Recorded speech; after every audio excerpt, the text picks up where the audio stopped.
Alors, selon moi, à quoi devrait ressembler l'école de demain? Tout d'abord, d'un point de vue pédagogie, je dirais qu'on intègre une pédagogie qui soit plus axée sur les désirs, les intérêts des étudiants, des enfants, plutôt que se conformer à un programme qui est très rigide, identique pour tout le monde. Je ne pense pas que ça convienne à tout le monde, justement, et donc pouvoir intégrer une pédagogie plus qui puisse intégrer les spécificités d'un peu tout le monde. Alors ensuite, je dirais une pédagogie aussi plus axée sur des interactions, euh, que ce soit réfléchir à des sujets, à des questionnements, favoriser l'autonomie et la réflexion, l'esprit critique des étudiants par petits groupes, par exemple. On discute vraiment, on échange, plutôt que la façon dont c'est fait actuellement dans la plupart des écoles, où le prof est là, il parle, et les étudiants sont assez passifs à l'écouter, assis. Euh, Où voilà, je pense que ça pourrait développer beaucoup plus d'autonomie, l'esprit critique et des réflexions en fait. Des réflexions et une façon de réfléchir par soi-même beaucoup plus forte.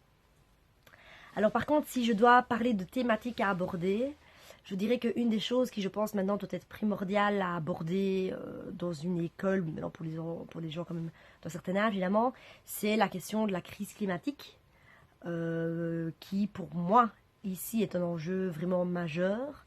Et il me semble nécessaire de conscientiser les étudiants à cette question, leur expliquer vraiment la problématique à laquelle on fait face, leur expliquer les possibilités, comment est-ce qu'on peut chacun à notre échelle agir, parce que c'est tout à fait possible, et les conscientiser dans ce sens-là, parce que c'est quelque chose de primordial et on doit tous s'unir là-dedans, et donc il faut être informé. Ensuite, je dirais qu'une des choses qui, moi, reste importante et qui n'est pas assez développée, c'est les langues. Je trouve qu'on devrait vraiment favoriser encore plus le développement des langues en favorisant beaucoup plus d'immersion, en imposant même ou proposant peut-être plutôt des stages, donc plus facilement des stages, des échanges à l'étranger pour favoriser vraiment cette ouverture vers le monde d'un point de vue langue. Je trouve ça vraiment primordial et ça manque beaucoup. Ensuite, toute autre chose, je m'étais déjà fait la réflexion que c'était assez étonnant que finalement on n'impose pas, ça c'est comme quelque chose qui me semble important aussi, dans un cursus en fin de réto par exemple, en fin de secondaire, l'obligation d'informer les jeunes sur des conditions, sur des questions de secours, de premier secours.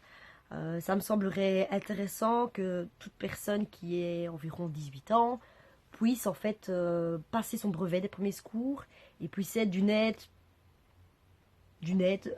directement vers une situation problématique à laquelle il pourrait faire face d'un point de vue santé. Et que ce ne soit pas seulement réservé à une série de personnes qui l'ont décidé ou au corps médical. C'est pour moi des choses qui devraient être de l'ordre du devoir citoyen général et qu'on n'apprend pas à l'école du tout. C'est pas du tout quelque chose qu'on aborde et voilà, c'est quelque chose que je me suis déjà dit qu'il serait bon d'installer, de créer. Et ensuite, une dernière chose qui n'est pas du tout présente non plus, mais qui pourtant, je pense, pourrait faire du bien, parce que quand on se rend compte dans le monde du travail comment ça fonctionne, euh, les problématiques à laquelle on fait face pour le moment, les burn-out, les difficultés à gérer son stress, tout ça est très problématique à l'heure actuelle.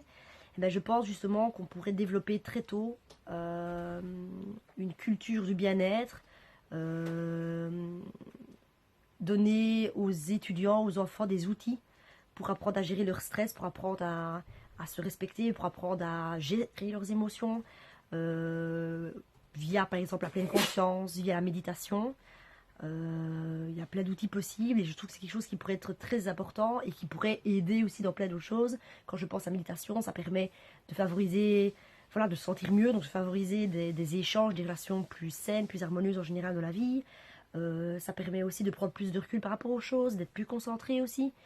Donc voilà, c'est des choses qui sont très très positives et qui, je pense, sont nécessaires. Donc voilà, finalement, c'est des problématiques qui sont plus axées sur l'humain, sur soi et les autres, qui je trouve sont assez manquants dans le système scolaire actuel.